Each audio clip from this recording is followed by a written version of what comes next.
तो good morning students. कल हमने चैप्टर डिस्कस करना शुरू किया था, चैप्टर 1 पार्ट ए का, that is accounting for not for profit organisations, chapter 1। And इसका हमने मीनिंग जो था वो कर लिया था, जिसमें इसके हल्के फुल्के फीचर्स एक तो वो भी आ गए थे। If anybody can tell me the meaning of NFP organisations. Meaning बताने के लिए आपको नोटबुक्स और बुक्स देखने की जरूरत नहीं है, बट आई फील मीनिंग इसका इसके इसके टर्म से ही क्लियर हो रहा है, और ऊपर से कल करवाया गया था मैंने मान्या। Not-for-profit organizations are those organizations whose motive is not to earn the profit, but the motive is social welfare. It is social welfare, बिल्कुल ठीक है। But the profit is not for profit.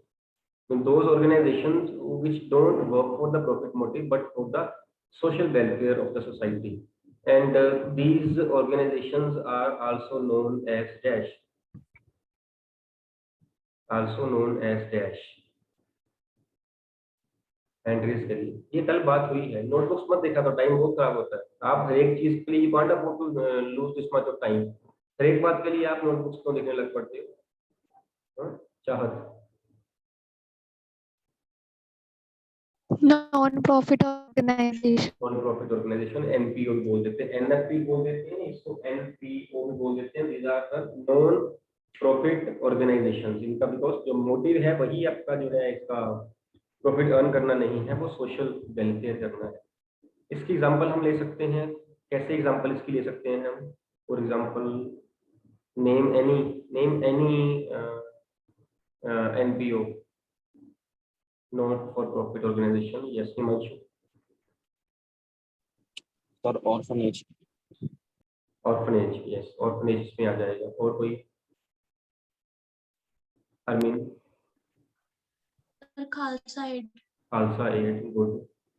आजकल इनका बड़ा है ना खालसा एड का, आजकल बहुत इनका चल रहा है।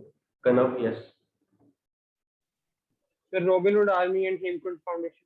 यार सिंपल से बताओ मेरे को, जो मेरे को नहीं पता ना वो मत बताओ।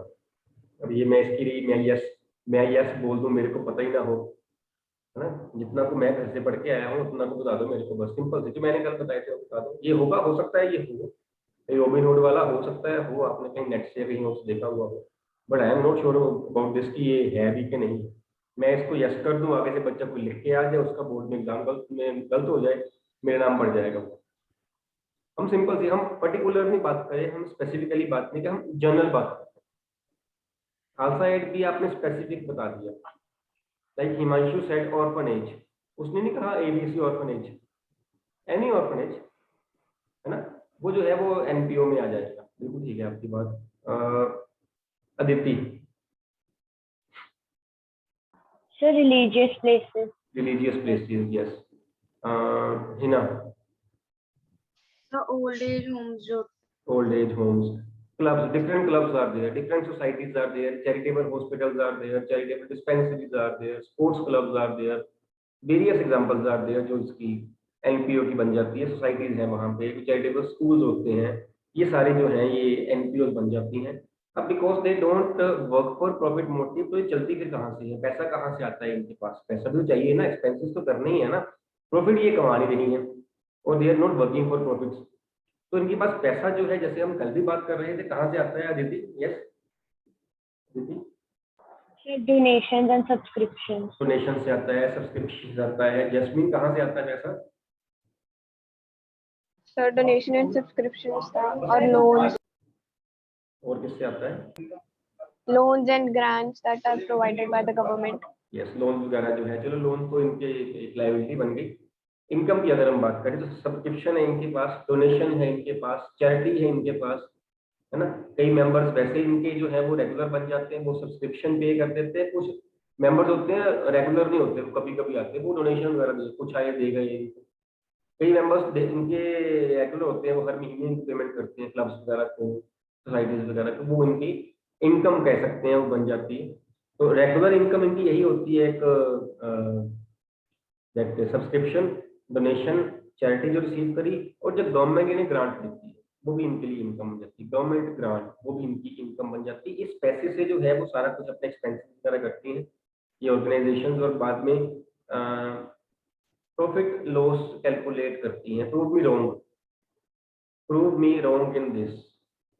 उसी पैसे से ये एक्सपेंसेस वगैरह अपने जो है वो जो गवर्नमेंट से ग्रांट मिलती है या सब्सक्रिप्शन मिलती है या डोनेशन मिलती है, उससे अपने एक्सपेंसेस जो हैं वो बेयर करते हैं और उसके बाद अपना प्रॉफिट या लॉस कैलकुलेट करते हैं। Prove me wrong where I am saying something wrong, raise hand please. Mitali yes. So surplus and deficit calculate करते it is surplus and deficit. I hope जितने बच्चों ने बाकियों ने हैंड रेज किया उनका आंसर यही था, surplus and deficit. We don't calculate profit here. Profit हो जाएगा, of course we are not working for the profit, but profit भी हो जाएगा, लेकिन उसे हम प्रॉफिट नहीं कहते, उसे हम सरप्लस कहते हैं। अगर लॉस हो जाए तो हम डेफिसिट कहते हैं। ये हमने वर्ड कल भी यूज किए थे, सरप्लस या फिर deficit. Surplus means when incomes are more than the expenses, excess of incomes over expenses, and excess of expenses over income, it is deficit, loss.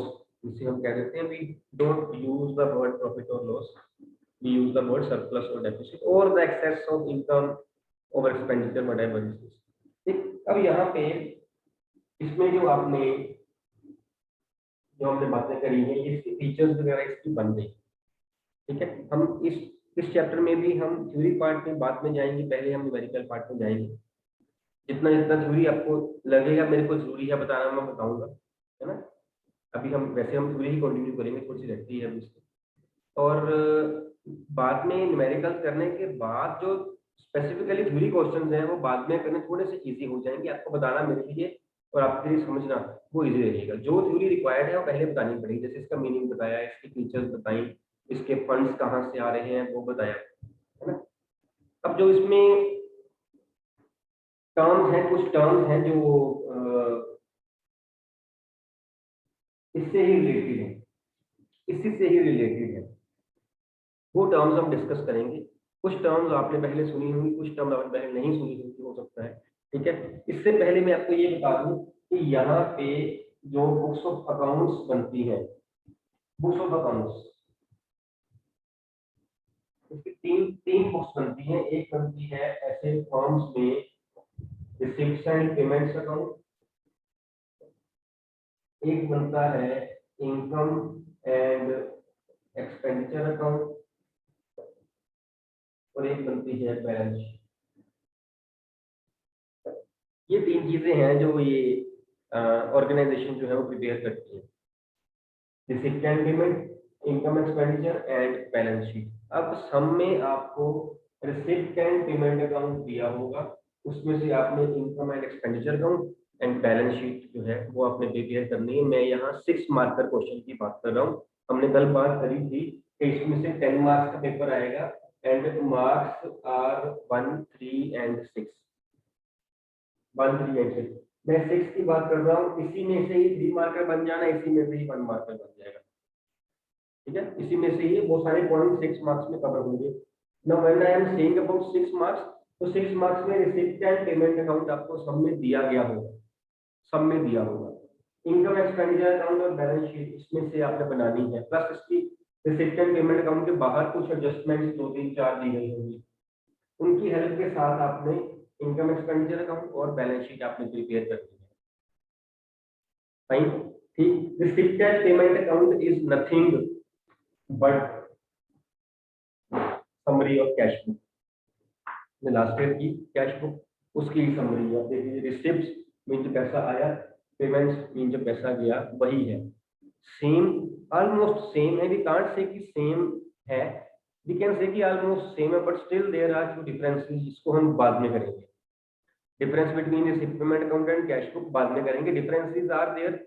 हम ये कह सकते हैं कि receipt and payment account is summary of cash book, ठीक है, and income expenditure account is nothing but profit and loss account, जो हम लास्ट ईयर बना ली थी, सेम लाइक दिस, है ना। इसमें भी डिफरेंसेस हैं, वो भी हम बाद में डिस्कस करेंगे। बेसिक आइडिया उसका सेम ही है। एंड बैलेंस शीट तो है ही, बैलेंस शीट वहां बैलेंस शीट ही बनती थी, यहाँ बैलेंस शीट ही बनेगी। तो यहाँ पे कैश बुक में से आप बनाओगे income expenditure and balance sheet. Fine, जब आप इनकम एक्सपेंडिचर बनाओगे ना, साथ में बैलेंस शीट बनाओगे, रिसिप्ट एंड पेमेंट अकाउंट में से कुछ आइटम्स आपकी इनकम एक्सपेंडिचर में आ जानी है और कुछ आइटम आपकी बैलेंस शीट में, ये बात याद रखना है। रिसिप्ट एंड पेमेंट अकाउंट की सारी आइटम्स कहीं ना कहीं आएंगी, या तो वो इनकम एक्सपेंडिचर में आएगी या फिर वो बैलेंस शीट में आएगी। अब वो कौन सी आइटम इनकम एक्सपेंडिचर में आनी है और कौन सी आइटम बैलेंस शीट में आनी है, सिंपल सी बात करें तो expenses and incomes income expenditure में आएंगे, assets and liabilities balance sheet में। ऐसे ही होता है कि सर ये कौन सा आप नई बात बता रहे हो, पहले भी तो ऐसे ही करते थे। प्रॉफिट लॉस अकाउंट में हम इनकम एक्सपेंडिचर से लिखते थे, है ना, सैलरी वेजेस वगैरह हो गए, रेंट वगैरह हो गया, और यहाँ पे एसेट लायबिलिटी से लिखते थे। थोड़ा सा इसमें और ऐड कर दूं, इनकम एक्सपेंडिचर अकाउंट में एक्सपेंसेस एंड इनकम्स जो हम नोट कर रहे हैं, इन्हीं हम वैसे हमने ये बात पहले करी हुई है, ये वर्ड हमने पहले पढ़ा हुआ, these are recurring in nature, recurring होते हैं। Anyone can tell me what is recurring, what is the meaning of recurring, you can tell me. One, only one, 3 now, good, 6 now, very good, 7, 8, good. Now I have a choice. Yes, Kavya. जो चीज बार बार repeat होती है। बिल्कुल सही बात है, जो चीज बार बार होती है ना, री-अकरिंग। Recurring is nothing but re-occurring, occurring time and again. That is recurring. For example, Kavya. For example, where is Kavya? Kavya.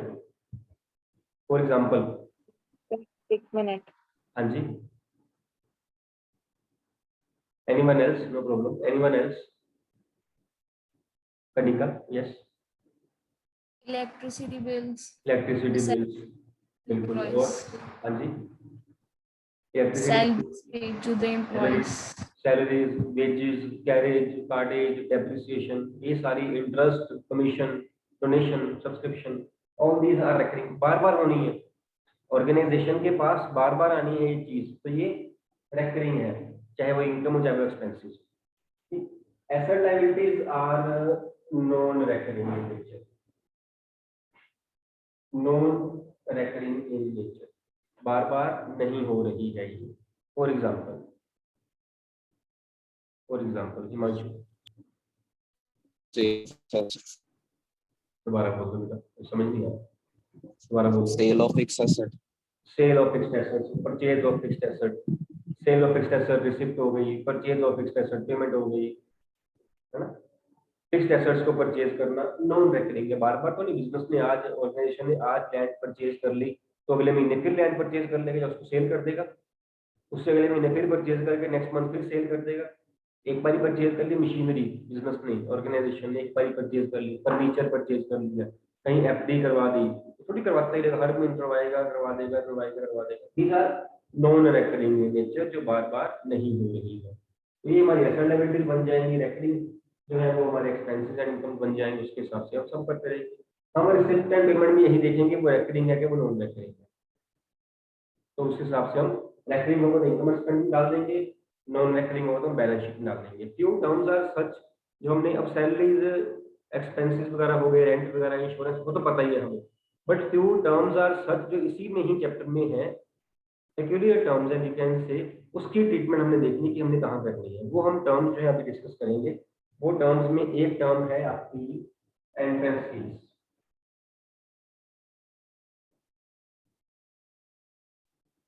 Entrance fee, entrance fee वो है जो इसको हम एडमिशन फी बोल देते हैं, एडमिशन फी भी बोल देते हैं इसको, कि जब कोई नया मेंबर जो है वो सोसाइटी में एडमिट होता है, आता है, एंटर करता है, तो वो जो पैसे जो एडमिशन फी के फॉर्म में वो पे करता है, ये एंट्रेंस फी के फॉर्म में पे करता है। अब इस पॉइंट पे ना अकाउंटेंट्स की आपस में बनती नहीं है, कंट्रोवर्सी सी है, कई इसको मानते हैं। अब जो ये आइटम है ना, ये हम यहाँ हम डिस्कस करना भूल गए, जिसकी हम रेकरिंग की बात कर रहे थे, आपको याद होगा, ये रेवेन्यू आइटम्स होते हैं, रेवेन्यू आइटम्स, ये हमने लास्ट ईयर +1 में अकाउंट्स में किया भी था, बेसिक टर्मिनोलॉजी में, और नॉन रेकरिंग को हम बोलते हैं कैपिटल आइटम्स। ये कैपिटल आइटम्स है, ये रेवेन्यू आइटम्स है। रेवेन्यू जो बार बार हो रही है, एक्सपेंसेस वगैरह इसमें आ जाते हैं। ये कैपिटल आइटम्स है, कैपिटल आइटम्स कैपिटल रिसीप्ट से कैपिटल पेमेंट्स और नॉन रेकरिंग है, ये आपकी एसेट लायबिलिटीज में आ जाती है। जो जो हम ये बात कर रहे थे एंट्रेंस फीस की या एडमिशन फीस की, एक ग्रुप ऑफ अकाउंटेंट है जो इसको कैपिटल आइटम मानता है, एक ग्रुप ऑफ अकाउंटेंट जो इसको रेवेन्यू आइटम मानता है। अब उनका अपना अपना व्यू है। जो एडमिशन फी के तो जो है एंट्रेंस फी जो ये कहते हैं कि ये कैपिटल आइटम है, ये नॉन रेकरिंग है, वो ऐसा क्यों कहते हैं कि उस मेंबर ने एक बारी पे करनी है एडमिशन फीस, उसने एक बारी पे करनी जब उसने आ जाना है बिजनेस में, ऑर्गेनाइजेशन में, सोसाइटी में, उसने बार बार नहीं पे करनी। लेकिन जो ये कहते हैं कि जो रेकरिंग आइटम है, उनका व्यू ये है कि वो हर बार हर साल मेंबर जो है उसको रिन्यू करता है, हर साल मेंबर जो है उसको एंट्रेंस फीस के फॉर्म में पे करता है। तो आपको सम में इसके बारे में बताया गया होगा कि वेदर एंट्रेंस फी और admission fees is to be taken as revenue item means recurring item or it is to be taken as capital item means non recurring item। Accordingly आप इसको जो है वो अगर रेवेन्यू कहा गया हो तो आप इसको इनकम एक्सपेंडिचर में डाल दोगे, अगर आपको बोला गया हो कि ये कैपिटल आइटम है तो आप इसको बैलेंस शीट में डाल दोगे। कई बार कहा होता है 50% इज कैपिटलाइज्ड, तो आधा इसका मतलब बैलेंस शीट में आ जाएगा, आधा आपका जो है वो इनकम एक्सपेंडिचर में आ जाएगा। वो आपको सम में क्लियर किया होगा एंट्रेंस फी के बारे में। अगर ना क्लियर किया, अगर ना बताया गया हो तो it is revenue item and will be posted to the income expenditure account. It is to be taken as a revenue item and is to be transferred to income expenditure account. Am I clear? ठीक है, इसके बारे में आपको सम में देखना पड़ेगा। कुछ आइटम्स क्लियर कट ही है कि वो रेवेन्यू है मीन्स वो इनकम एक्सपेंडिचर में आनी है, या वो कैपिटल आइटम्स हैं और वो बैलेंस शीट में आनी है, क्लियर ही है उनका। इसका जो है ये डाउट रहता है हमेशा, सम में बताया होता है, ना बताया गया हो, ना गाइड किया गया हो to be taken as revenue item and should be transferred to income expenditure account because revenue item recurring होती है, वो income expenditure में जाती है। एक पॉइंट है आपका सब्सक्रिप्शन। सब्सक्रिप्शन क्या होती है, हमने इसके बारे में अभी बात की, हमने कल भी ये बात करी थी। What is the meaning of subscription? Anyone can tell? Meaning of subscription, I think you are looking at the books, कभी टाइम ले रहे हो। अगर आप बुक्स ना देखते हैं ना, जितना को मैंने बताया था वो बता देते तो आंसर आ जाएगा। Aditi, yes. Sir, a kind of membership fee. Kind of membership fees, it is a membership fee भी कह सकते हैं। नोटिस काइंड ऑफ मेंबरशिप, आपका आंसर बिल्कुल सही है, it is a membership fees. कई मेंबर्स ने हमारे क्लब को, हमारी सोसाइटी को सब्सक्राइब किया हुआ है। इसका मतलब ये है कि वो हर महीने या हर से क्वार्टरली या हर साल एक टाइम फिक्स टाइम पीरियड के बाद वो हमारी सोसाइटी को, हमारे क्लब को एक अमाउंट पे कर रहे हैं, रेगुलरली पे कर रहे हैं, बार बार पे कर रहे हैं, रेकरिंग आइटम बन जाती है, रेकरिंग है तो ये इनकम एक्सपेंडिचर में इनकम साइड पे आनी चाहिए। It should be put to the income expenditure account. It is an income for the business. Subscription business receive कर रहा है, सब्सक्रिप्शन रिसीव कर रहा है, will be put to the income expenditure account, income side, क्योंकि ये बार बार होएगी। कोई मंथली पे कर रहा है सब्सक्रिप्शन, कोई क्वार्टरली पे कर रहा है, कोई हाफ ईयरली पे कर रहा है, कोई ईयरली पे कर रहा है। Third is life membership fees.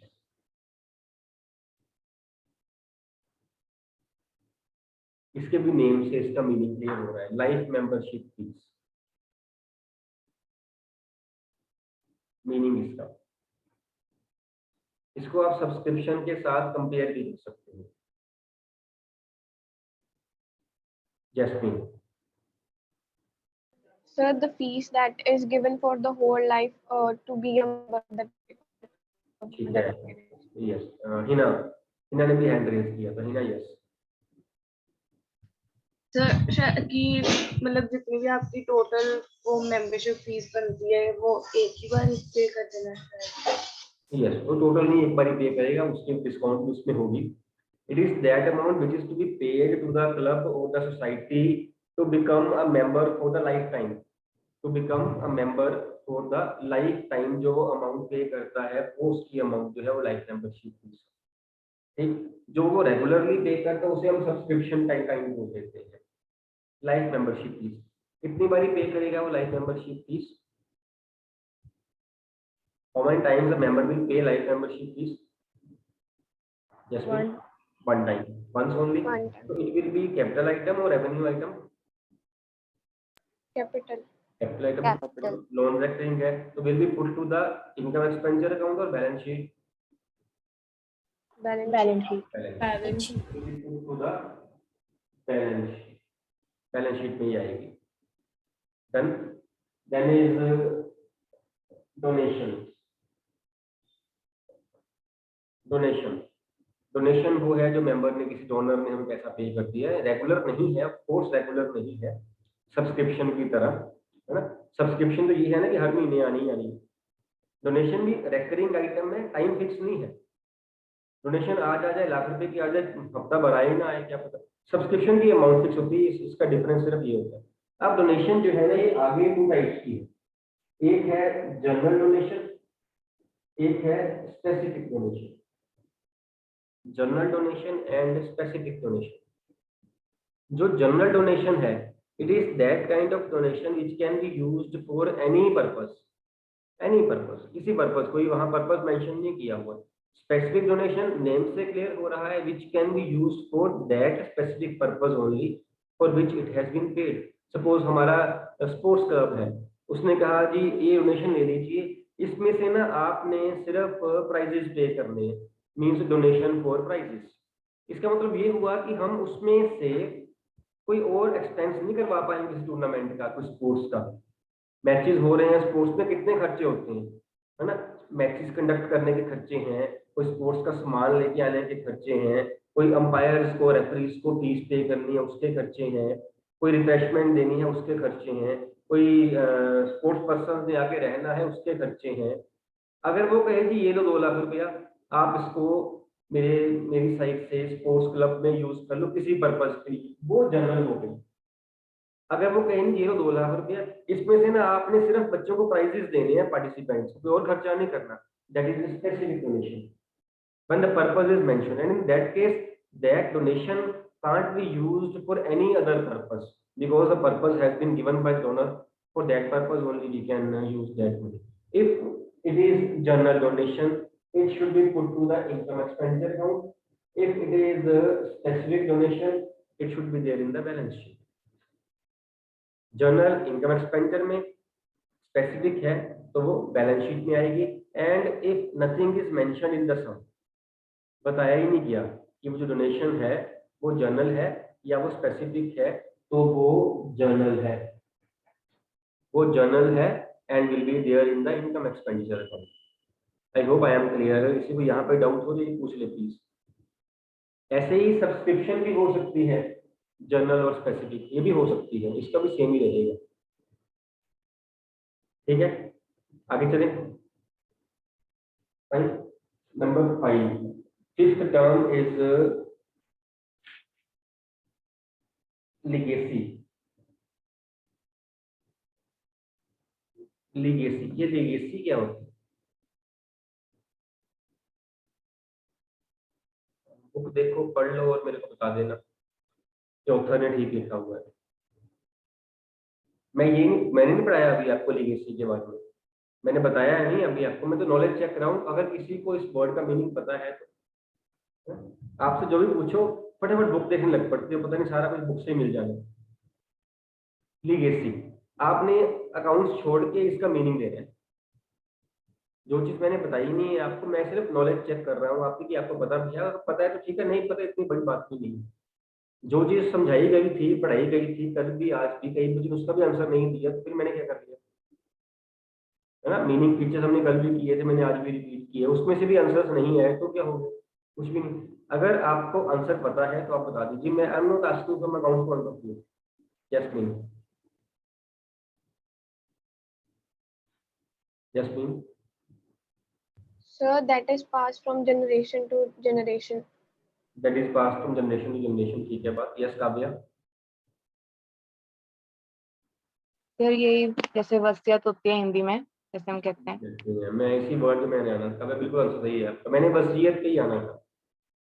आपने जैसे बिल्कुल सही आंसर दिया, which passes on from generation to generation, है ना, कि अगर कोई पर्सन जो है डोनर कोई, वो अपनी वसीयत ही हमारे क्लब के नाम कर जाए, उसके पास प्रॉपर्टी थी, कहता मेरे पास इतना कैश पड़ा है, इतना बैंक बैलेंस पड़ा और ये मेरी जमीन है, प्रॉपर्टी है, ये मैंने अपने इस क्लब के सपोज नाम करी as per the will of the donor.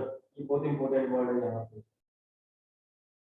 Will of the donor. Will वही विल वो नहीं है, विल शेल वाला, वो वाला विल नहीं, इट इज, ये कौन सा विल है, इस विल का मतलब क्या है? इच्छा। कनव, इच्छा। इच्छा, ठीक है। कनव, यस सर। आंसर दो, यस सर, क्या कहते हैं? यस आंसर देना है, आपने हैंड रेज किया था। सर विल का मतलब है चॉइस ऑफ अ पर्सन, पहले कि उसने खुद किस आप, डायरेक्शन में जाना चाहिए। ये वो बात होगी, पहले खुद ही आप फोन करते फिर पूछते कौन बोल रहा है ना? ये फोन तो भैया आपने किया, आपने हैंड रेज किया था ना, बताओ कौन सा? Sir it will is choice of person for donating in और चलो प्रॉपर्ली ऑडिबल नहीं हो, कोई बात नहीं। विल मींस वसीयत की ही बात हो रही, जो काव्या ने अभी बताया, as per the will of the donor, it is as per the वसीयत of the donor we can see, है ना। मैं भी अभी एग्जांपल भी मैं ले रहा था कि जो उसके पास जितना कुछ था, चाहे वो सारा कुछ चाहे वो थोड़ा सा, हमारे क्लब के नाम कर गया, विल हमारे क्लब के नाम लिख दिया, डीड हमारे क्लब के नाम लिख दिया, वो सपोज वो चीज हमें मिल गई। Now this is recurring or non-recurring. It is needless to ask whether this is recurring or non-recurring. Tell me please. Still tell me please. Muskan, sir non recurring. non-recurring। शुक्र है मुस्कान तूने कहीं recurring नहीं बोल दिया, मैं तो डर गया था, मैंने कहा मुस्कान डरते डरते कहीं, है ना, non-recurring, recurring ही ना बोल दिया। क्यों non-recurring क्यों है मुस्कान? प्रांजल हंस रही है, प्रांजल हंस रही है, कहीं सच्ची नहीं मुस्कान ने कहीं बोल दिया कि सर रेकरिंग है, बंदा बार बार मरेगा क्या? बंदा एक बार ही मरेगा, बार बार थोड़ी मरेगा। तो लेगेसी भी एक बार ही होगी। It is a kind of capital item and should be taken to the balance sheet. Capital है, नॉन रेकरिंग है ये, लेगेसी एक बार होगी ना, बार बार नहीं होगी। ठीक है, एक और पॉइंट है आपका government grant. Government grants, government grant जो है, हाँ जी करण। सर गवर्नमेंट ग्रांट जो है सर वो नॉन रेकरिंग है, और सर वो पैसा है जो गवर्नमेंट हमको दे रही है for smooth working of NGO, और वो सर फिक्स नहीं है, हर साल आएगा ही आएगा। ठीक है बेटा, सही है आपकी बात। गवर्नमेंट ग्रांट वो है जो ग्रांट हमें गवर्नमेंट साइड से मिल रही है कि अपने अपनी ऑर्गेनाइजेशन को, अपनी को आप डेवलप करो या आप उसको मेंटेन करो। Now as far as Kanav has said, it is absolutely right. लेकिन कनव गवर्नमेंट ग्रांट जो होती है वो दो तरह की होती है बच्चे, दो तरह की होती है। एक ग्रांट होती है maintenance grant, for the purpose of maintenance of organisation या सोसाइटी। एक होती है डेवलपमेंट ग्रांट। अगर तो वो मेंटेनेंस ग्रांट है, then it should be put to the income expenditure fund. Maintenance कराना मतलब ये ਤੁਹਾਡੇ पार्क ਵਿੱਚ बड़ा घाह होया, घाह कटवा लो, माली को बोले कि पौधे लगा दे, वाटरिंग ऑफ प्लांट्स हो गया, मेंटेन करना, या आप रिपेयर करवा लो, है ना, दीवारें खराब हुई पड़ी हैं, ये गेट पुराना हो, गेट नवा लगवा लो, दिस इज मेंटेनेंस का, उसे मेंटेन करना है। इससे हमारी एसेट बढ़ नहीं रही है, एसेट उतनी है, मेंटेनेंस हो रही है, रिपेयर हो रही है, it is income expenditure fund. एक है डेवलपमेंट ग्रांट।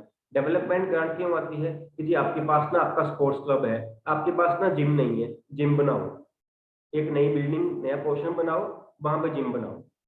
आपके पास ये दो गेम्स की इसके इक्विपमेंट्स हैं, आपके पास तीसरी गेम की इसके इक्विपमेंट नहीं है, वो इक्विपमेंट लेके आओ।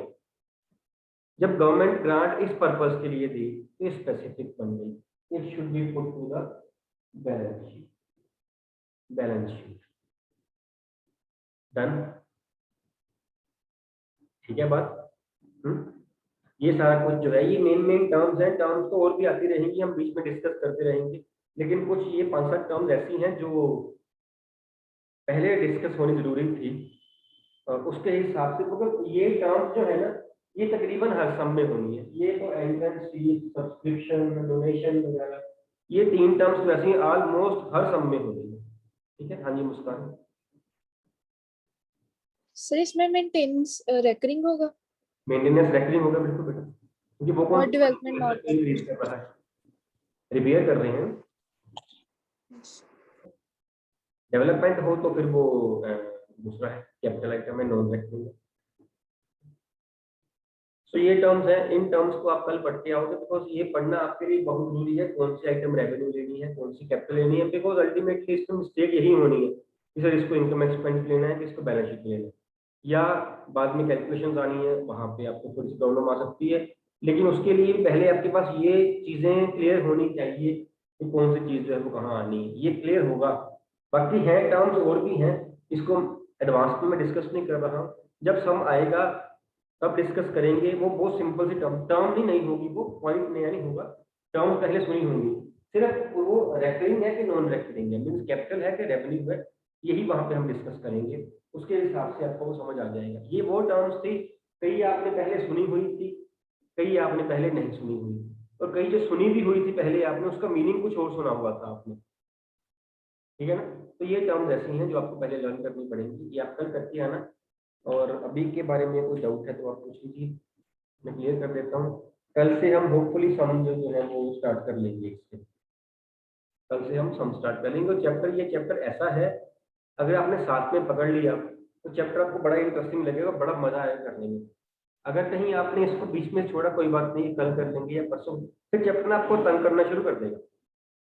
जब आपने थोड़ा ढीला छोड़ दिया ना इसको, ये चैप्टर फिर तंग करना शुरू कर देगा। फिर ये चैप्टर ऐसा है, लास्ट तक फंसा रहता होता है, क्योंकि ये चैप्टर एक ही है, अकेला ही है अपने जैसा, इसके जैसा कोई चैप्टर नहीं है। हमने कल भी डिस्कस किया था, जो हमने बुक स्टार्ट करी है वॉल्यूम 1 पार्ट 8, इसमें 8 चैप्टर्स आर देयर।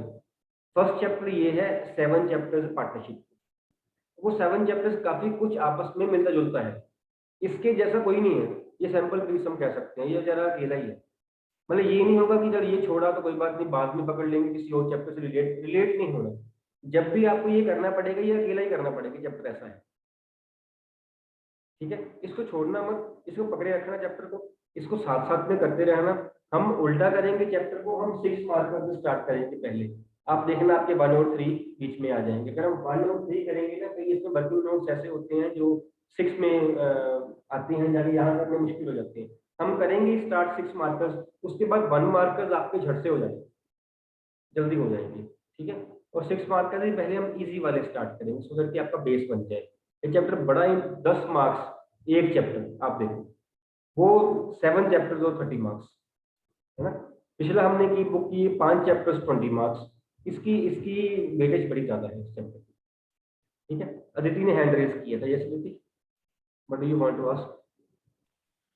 सर ये गवर्नमेंट ग्रांट ये टाइप ऑफ लोन है या सब्सिडी? नहीं बेटा, सब्सिडी है, लोन नहीं है। वो लोन बोर्ड लिखा होगा बेटा, ये सब्सिडी है, हम कह सकते हैं। ग्रांट है, पैसे उन्होंने दे दिए, ये लो जी।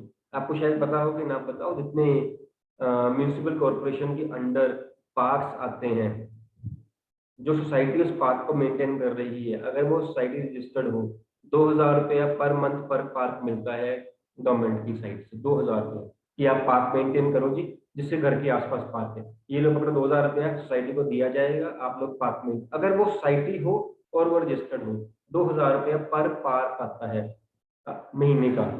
आप देखो, this is kind of maintenance grant, है ना, कि आप माली रखो पार्क में, आप पेड़ पौधे लगाओ, आप एनवायरनमेंट ठीक और गवर्नमेंट देती है। It is a kind of subsidy और a grant, it is not a loan, वापस नहीं करना होता। Anything else if anyone wants to ask? So I am ending the meeting. tomorrow आप ये जो है विल लर्न दीज थिंग्स, है ना, इसको पढ़ के अच्छे से रिवाइज करके फिर आना।